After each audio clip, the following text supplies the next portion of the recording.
to PowerPoint, and we're going to be going back to what we've already showed you twice in great detail. We've dissected this twice, and we're going to dissect it again. And I think many of these words that we will be focusing on today, we've already seen some examples of in the first tumor webinar. But this is the second tumor webinar where we are going to be even dissecting it further, all the way down to the genetic level. So a neoplasm, if it's malignant, it's cancer. If it's benign, it's self-limited in growth. But in general, definition of a neoplasm is an abnormal mass of tissue, the growth of which exceeds and is uncoordinated with that of normal tissues and persons and mechanisms, and persists in the same manner after the cessation of the stimuli which evoked the change. So what are we going to do today? We're going to go all the way down into the molecular and genetic causes of cancer. And I want to tell you, it could get pretty hairy at times, okay? Over the years, including this year, I have tried to change a few things to make it a little more understandable for common, normal people. But most practicing physicians do not understand some of the mechanisms. In fact, probably most of the mechanisms that you're going to be learning about today. And we all have a general idea about what causes cancers, and then you see a bunch of quacks going around and people saying, oh, I found a cure for cancer. Well, we're going to find out today how that's impossible by the very definition of the word cancer. And we might as well start by going into the molecular basis of cancer, which is going to be most of what we'll be talking about today. So, in the molecular basis of cancer, okay, there is genetic damage to the nucleus, to the DNA, okay? And what causes genetic damage? What causes mutations?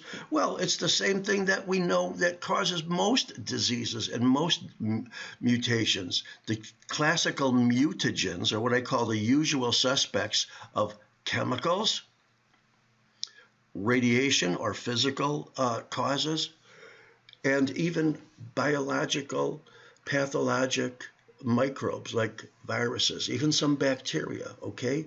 So that's the cause of cancer, but it's going to be just the very tip of the iceberg, because the mechanism or the sequence of changes that occurs, it's a multi-step process, is formed by the clonal expansion of a single precursor cell. So does that mean that everybody that has cancer or even benign tumors start out with even one cell? And the feeling is yes, even though that cell may grow and differentiate and mutate and may look like it has a whole wide variety of different appearances and different antigens, the answer is yes. That's what we talk about as being the clonality of cancer. So how do you get a normal cell to become a cancer cell? Well, you have to look at the things that control the cell. Okay, the genes. And you have to look at different types of genetic mutations. Okay, now here's what I want to say at the very beginning. If cancer is defined as unregulated growth, then don't you think that the general causes of cancer would be mutations in growth regulatory genes? I'll be glad to say that again 10 times, because basically that's what the whole talk is going to be about today.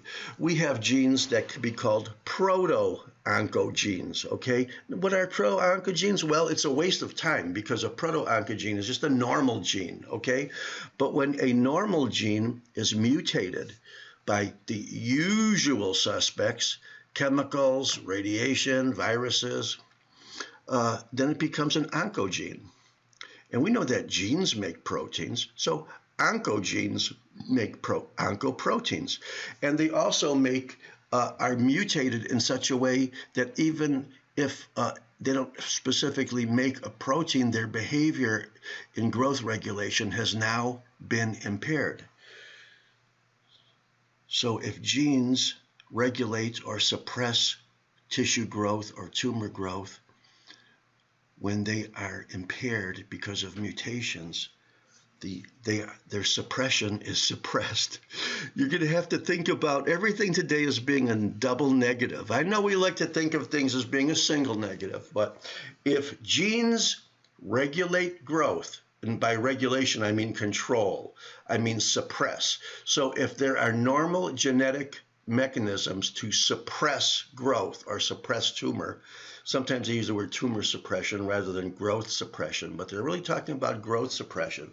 If there are genes that suppress growth, then if the mutations suppress those genes, then growth is not suppressed. And they can be not suppressed.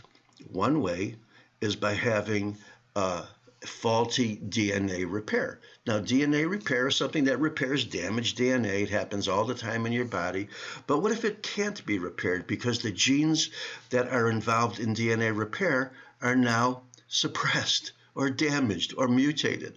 Well, then you are not able to repair your DNA and you start proliferating abnormal DNA. That's just one tiny part of the whole process. What about the process that we talked about for a long time in one of the earlier webinars, the concept of apoptosis, the fact that cells, just like us, have to die sometime. Okay, it's a fact of life. Now, if cells normally die when it's their time to die, what if this process of apoptosis, or normal programmed or pre-programmed cell death, is impaired with? It's suppressed. If you suppress apoptosis, you suppress the ability of cells to die. Should I say that again? If you suppress apoptosis, you suppress the cell's ability to die, which means it doesn't die, which means it proliferates, which means it grows. It can grow independent of normal growth control mechanisms. Now, here's the one thing I really want to emphasize the most, and I've been struggling with this for years, and sometimes I think I almost understand it, but I don't think anybody really understands it. Carcinogenesis, or the process of turning normal cells into malignant cells, and then malignant cells invading, it's a multi-step process. There is no one single gene. It's a comedy of errors. I don't want to use the word comedy, but it's a sequence of events where there are multiple problems. In a way, it reminds me of a Three Stooges movie where, somebody drops something on the floor and then the guy gets up to pick it up, and in the process of doing it, he bumps his head. And then when he bumps his head, he falls against the lamppost. And then when he falls against the lamppost, the light bulb breaks. And then the light bulb starts to light a fire and some gasoline that's nearby. It's a sequence. It's a multi-step process. Now, do you remember when we talked about dysplasia extensively in the last webinar? We said dysplasia generally refers to the sum total of both biochemical, genetic, even visual microscopic changes in cells in which normal cells, perhaps over a period of weeks or months or usually some maybe even years, develop into cancer. We showed you pictures of mild dysplasia, moderate dysplasia, severe dysplasia, and we said that severe dysplasia is so close to cancer that very often severe dysplasia is called cancer non-invasive or carcinoma in situ. Well, cancer is a multi-step process just like dysplasia is. So these genetic mutations, not just one, but a comedy of errors, finally results in something that we call something that's non-reversible. Dysplasia is reversible. Cancer, invasive cancer, is not reversible. Having a little bit of invasive cancer is like being pregnant. It doesn't go away. So, in the first slide, I always talk about the title and the personality of the chapter. So I've talked about the title and the personality of this chapter. So on my little cheat sheet here, I put down TNP. And what I've noticed is that T and P can also stand for transformation and progression. So what are the two, even though they're all part of the same spectrum, they are two different concepts. Transformation is the development, technically, of the first invasive cancer cell. It's malignant change. It's called transformation. But then as that cell invades and grows and multiplies and metastasizes, it's then called progression. So transformation and progression are part of the spectrum of malignant change. Now, what happens in transformation and progression? Well, the first thing we said was it becomes self-sufficient in growth signals. Why? Because the growth signals are determined by genes, and if the genes are mutated to oncogenes, they don't work anymore in terms of regulating the growth, okay? And related to that very much is insensitivity to growth inhibitory signals. A variety of mechanisms, a variety of enzymes, a variety of proteins, a variety of processes, all are involved in this growth regulation. And if the genes which determine these processes no longer work well, then the tissue or the cell is insensitive to the growth inhibiting or growth regulatory signals. Most of the time when I use the word regulation, I'm talking about inhibition. You know, when something is regulated, it's curbed, it's leashed, it's not accelerated, okay? Other genes are genes that are involved in the apoptosis process, which is very complex, and we went into it a little bit in terms of things that happen in it. But all of those processes are determined by genes. If the genes that regulate or cause, I'm sorry, I shouldn't have used the word regulate. If the genes which enable or cause apoptosis are interfered with, then the cell doesn't die. If it doesn't die, it grows. Another thing is, remember, even if your DNA is damaged, which is what we call mutations, but that damage cannot be fixed by normal DNA repair processes. Now, you know, when you damage a single strand of the double helix, it's usually pretty easy to fix, okay, normally. If you damage the double helix, both sides, it's usually not easy to fix. It usually doesn't get fixed. But even the single-stranded defects can be normally fixed if the mechanisms are in progress. Like a spell checker, you know? Did you ever go to type a word and you misspell it, and all of a sudden there's some mysterious man inside of your computer that spells it right? Well, that happens all the time. But in my case, every time I spell a word that this stupid man never heard of, it decides to make it a wrong word, okay? Especially when I type bad words on Facebook. Sometimes it tries to make those bad words not bad words anymore, but I checked the checker. Okay, now here's another feature. Perhaps you have heard of these little things at the ends of chromosomes called telomeres. Maybe you learned that in cell biology last year. But telomeres are parts of a chromosome at the ends of a chromosome which determine the number of times that a normal cell can multiply.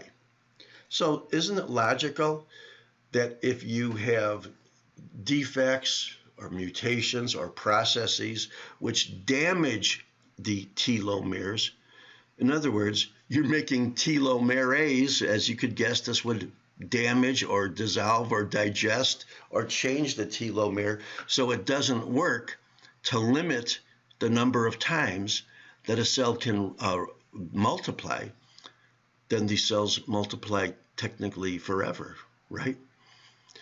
Now, these are all basically in the process of what we call probably transformation. But now we've assumed that there has been multiple failures along this line, and we have malignant cells. And these malignant cells need to grow, so they grow because of all of these mechanisms.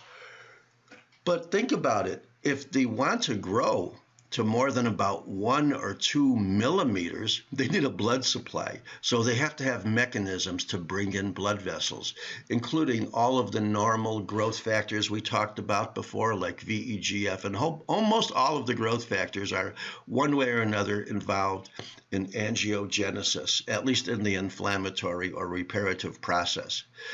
They have to have the ability to invade. In other words, loosen themselves up from each other, firmly attached, even more firmly to the basement membrane, dissolve the basement membrane, perhaps make collagenase to dissolve the normal collagen that limits them, okay? And once they have that ability to not only dissolve their basement membrane, but to eat through the walls of blood vessels or lymphatics, we now have metastatic ability. So if you wanted to define TNP, or transformation and progression, in a better way, you could say the transformation are the processes to which the malignancy is firmly established, and then the progression, probably the last 3 items, is the process by which this malignant clone of cells spreads one way or another. I got the same thing here, and I bet you that this is probably a little bit too small for you to read. It's almost too small for me to read, so I'm going to pop it up, and I hope that you can see most of it now, and I know you can. So this is everything we've been talking about. You have a normal cell. There's some damage, mutations, but it could normally repair itself if the DNA repair process and genes are working properly and they're not mutated. And we know what causes these mutations: chemicals, radiations, viruses.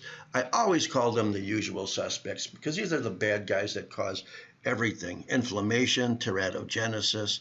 Okay, now you have failure of DNA repair, so the DNA gets passed on to cells. And if the damages are such that they are now unregulated by a variety of mechanisms in cell growth, they now proliferate. So this is the malignant transformation processes. This clone of malignant cells now has the ability to bring in new blood vessels, okay? It has the ability to escape sometimes by a variety of mechanisms we'll talk about later, from normal immune surveillance, by MH2 molecules.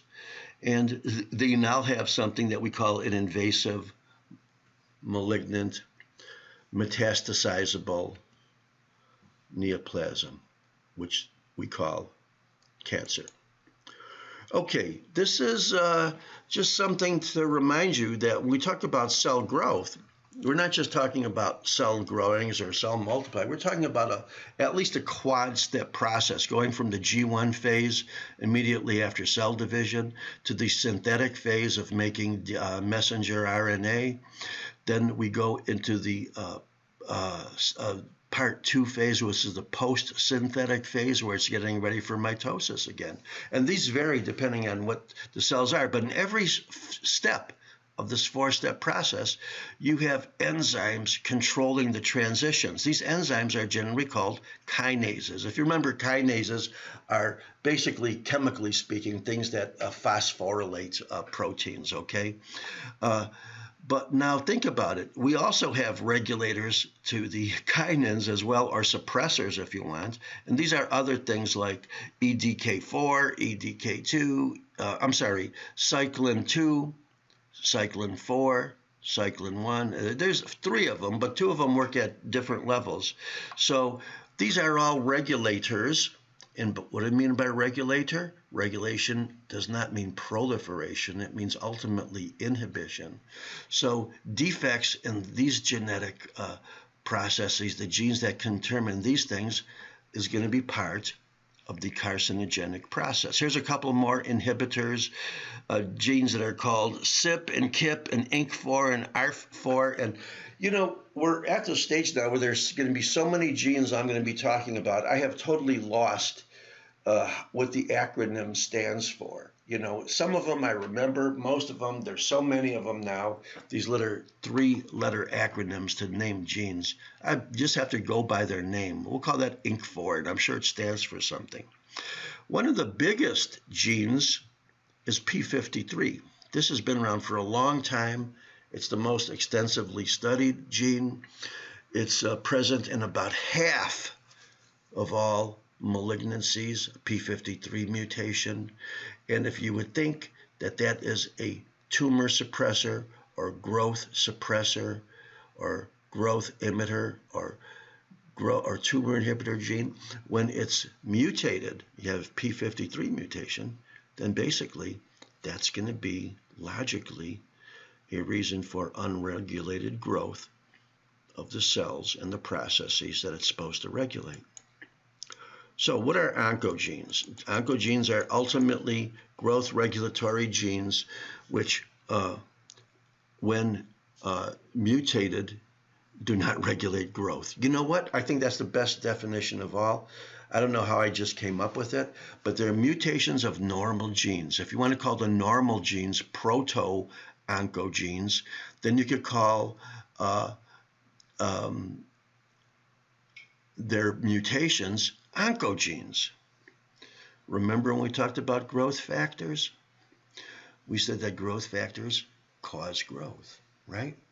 Well, what if there's some kind of mutation in the gene's amplification or other things which growth factors are not regulated? Then they cause excessive growth, don't they? Or if, remember, growth factor doesn't work by itself, it has to have a receptor too.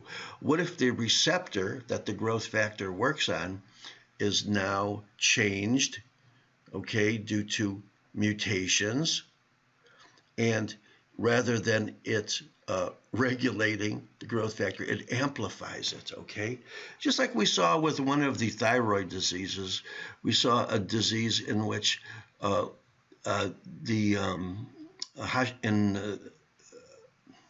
Graves' disease, how a TSH receptor, even though it was covered with an antibody, rather than being inhibited, it was amplified. Well, that's what happens often with growth factor receptors as well. Or the same thing we could say with signal transduction proteins, okay? We know that a signal transduction is an overall generic term in which a cell converts one process into another. Well, if the genes which regulate that are interfered with, these processes can be accelerated, okay? Same thing with nuclear regulatory proteins. If you think that a regulatory protein regulates nuclear activity, then a gene which interferes with it would cause a lack of regulation of nuclear activity. We talked about the cell cycle regulators too, okay? Those are also oncogenes. Now, if you want to think normally of a gene coded for coding a protein, then you could say an oncogene codes for a protein. And now that doesn't mean that the protein is going to be different from all the other proteins in the body, and you could then do a test for cancer just by doing a specific oncoprotein identification. It's not that simple. But what is simple is that if you have a proto-oncogene and it's mutated to be an oncogene, then it would code for oncoprotein, even if that coding is a process rather than a specific protein.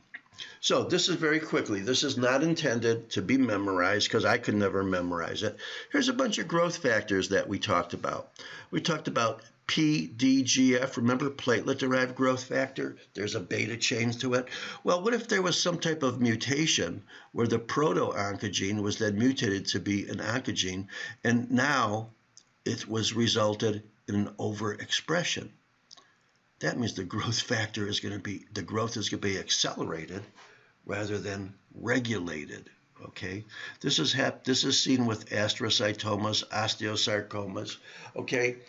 And don't forget, just because you have a mutation of a growth factor, like fibroblast growth factor, what if it's overexpressed? What if it's amplified?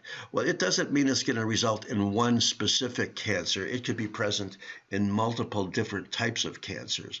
Like here's one variant, HST1, when it's overexpressed, Its results are seen in many stomach cancers. Here's an INT2, which when amplified results in not only bladder cancer, but some breast cancers, melanomas.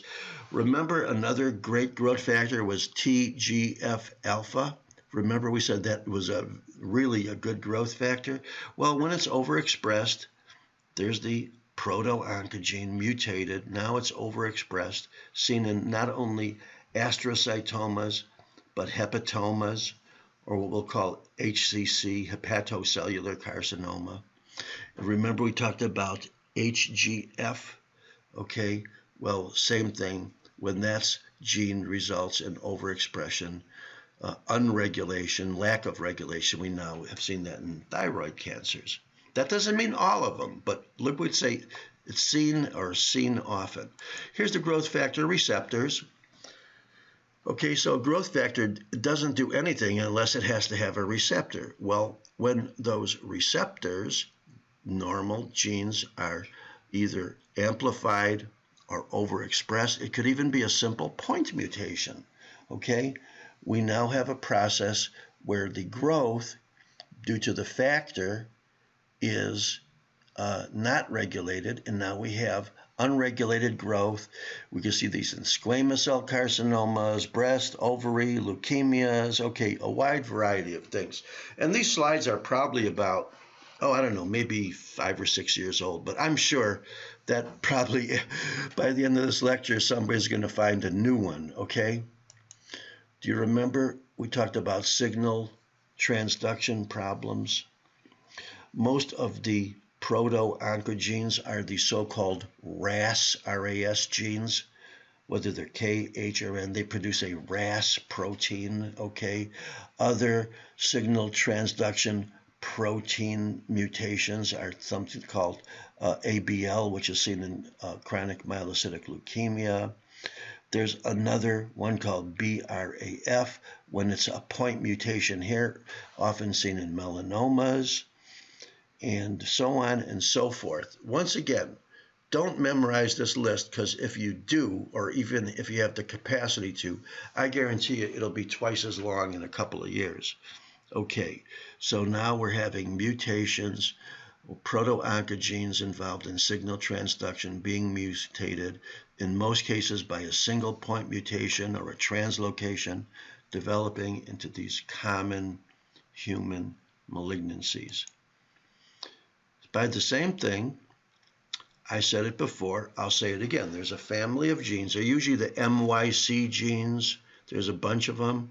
Don't ask me what it stands for.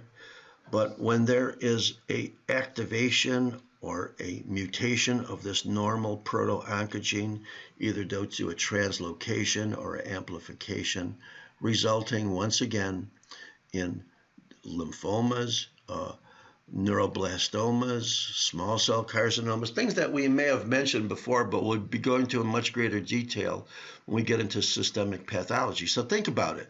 If nuclear regulation proteins are now interfered with, okay, you cannot regulate nuclear activity much anymore. How does that sound? Does that sound logical? Well, it sounds totally logical to me. Okay, we talked about the MYC ones. We said that the MYCs were involved in a nuclear regulatory loss of regulation. You should also know that some of these genes also involve other assets of carcinogenesis. Not only do they encode for transcription factors, but they are also involved with apoptosis. So let's say it again. If you have a gene, a family of genes that are critical in the process of the apoptosis cascade, and they're mutated from their proto-oncogene into an oncogene, that now apoptosis is interfered with, and the cell is not limited anymore into the number of multiplications or mitoses that's allowed. Here are the two most common genes that have, and the longest studied in carcinogenesis. The number one gene, probably P53. And why do I call it the number one gene? Because it's probably present in about half of all human cancers. So if you have a patient that has a cancer, there's a 50% chance he has a P53 mutation. This was first studied in colon, but now we've seen it in just about almost every type of cancer. The P53 gene normally initiates apoptosis. When it's mutated, apoptosis is interfered with. And we know what happens when you interfere with the cell's ability to die. It doesn't die, okay? We also know that it's one of the genes involved in the cell cycle transition from the G1 or pre-synthetic cell cycle phase to the cell cycle phase. We also know that's involved with DNA repair proteins. So there's a lot of reasons why P53 mutations, at least 3 different ones here, maybe 4, 3 of them for sure, at all levels could be a big factor in malignant transformation. The RAS genes, remember we talked about the KRAS and the HRAS as interfering with signal transduction mechanisms. Well, they are present in about 1/3. The mutations of RAS mutations are present in about 1/3 of all human cancer. So it looks like they're catching up with the P53. But if you want to take all of these many multiple genes, proto-oncogenes and oncogenes that we talked about, and something that you'll most likely be responsible to know of in greater detail, it would be P53 and RAS. By the way, there's a RAS protein. How do you like that? Why? Because genes code for proteins, and this is a RAS protein. So you see the polypeptide chains and kinks and connections, and I'm not going to go any further than that because I am not a big biochemistry jock, okay? Now, here's another thing I want to show you, and we talked about growth suppressor genes. So I know you're thinking, wow, if we have a growth suppressor gene, we're going to suppress the growth. No, we're going to talk about mutations to normal genes which suppress growth. Sorry, folks, this is bad news, not good news. There's TGF-beta. If you remember, TGF-beta, transforming growth factor beta. There's an alpha and a beta. They're quite different, by the way. Mutations of this would ultimately result in cancers, of which colon is usually at the top of the list. I'm not going to say they're specific, okay, but I am saying that if you have an E-cadherin mutation now, which normally suppresses growth, but now you're suppressing the suppressor by mutating it, seen in many stomach cancers. NF1 and 2, okay, neural tumors, neurofibromas, okay? So that's an easy one to remember. The NF gene mutations could result in neurofibromas. What about APC and beta-cadherin now, a different cadherin mutation, seen in not only GI, but melanomas. SMADS mutations, okay, seen in many GI cancers. RB, you would think that if you had a gene which, when mutated, would ultimately result in malignancy called a retinoblastoma, you would want to name it the RB gene. That's logical. We've already said that P53 is involved in just about half of all human tumors. We know that there is a cancer of children called Wilms tumor, okay? And you would want to name a specific mutation of the gene. The WT1 is being mutated to be critically important in the development of Wilms tumor. We talked about the INK genes before, and we talked about the P53, but here's another one, P16, and that's another one. GI and breast carcinomas might be possibly attributed to oncogenes of these normal growth suppressor genes. BRCA, breast cancer. Well, you would think that if somebody had a breast cancer, and many women do, they might test for this gene, because not only could it very likely be mutated as a diagnostic aid, but sometimes whether it's positive or not might be very, very helpful in determining the proper type of therapy as well. There's another gene, KLF6, which when mutated would contribute heavily to many prostate cancers. And remember, these are normal genes which suppress growth or suppress tumor, you could say. But when they're mutated, you suppress the suppressor. It's like a double negative, okay? When you talk about carcinogenic genes, you always have to think about double negative. Why? Because if normal genes suppress, and then if they're mutated, you suppress the suppressor, you now have factors which are developmental in the malignant transformation process. Just to throw a couple of out, here's our old friend P53 again. We said already that was a big apoptosis killer. That Mike genes have involved in apoptosis evasion as well, and the BCL. Okay, so think about it. If apoptosis is evaded by mutations of genes that normally control it, now we have oncogenes, which are very, very commonly recognized as doing this. We didn't say that much about the DNA repair genes, okay? But we'll say something now. The DNA repair process, I keep thinking of it as like a spell checker, okay? You're supposed to have letters in proper order. You're supposed to have nucleotides and genes in proper order. But if you have a process to fix it, if it's not in order, then you have the DNA repair mechanism, which is determined, as you could guess, by proteins, and the proteins are determined by genes. Probably the most common reason for a person to do genetic testing to see if there has been a mutation in the HNPCC gene. Why? Because the H stands for hereditary.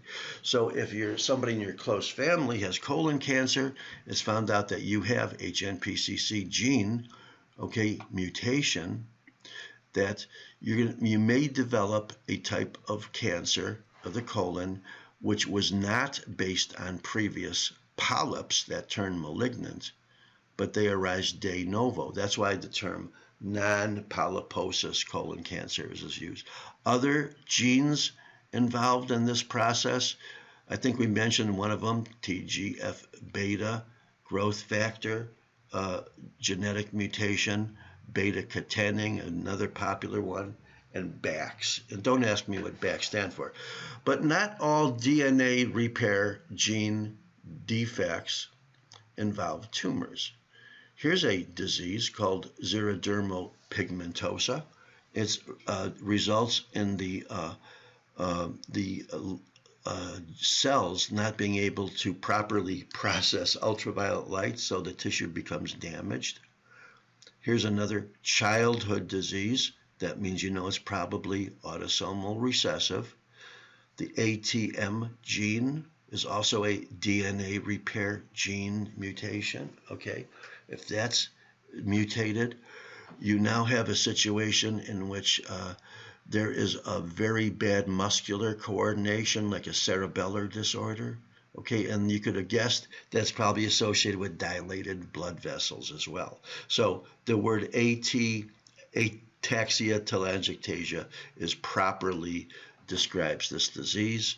Another thing called Bloom syndrome, even though it may be associated with malignancies, it's a situation in which a DNA repair defect results in a defective form of helicase. So if helicase normally breaks down or processes or hydrolyzes nucleic acids, you now are doing it in a defective manner. Another DNA repair gene defect, which is not a cancer per se, is called Fanconi anemia. Okay, now Fanconi anemia is a type of aplastic anemia. And you're going to learn that most of the aplastic anemias are due to exposure to toxic substances. It's not too often that you are born with it, okay? So this is the most common reason for a person to be born with or inherit aplastic anemia in which none of your blood cells are being produced in adequate numbers. It's an anemia of inadequate production rather than excessive destruction. I know I've been throwing a lot of very, very heavy things at you, and I can promise you that in the next hour it's going to get better. But I think that you really, really have to understand all of these different mechanisms by which cancer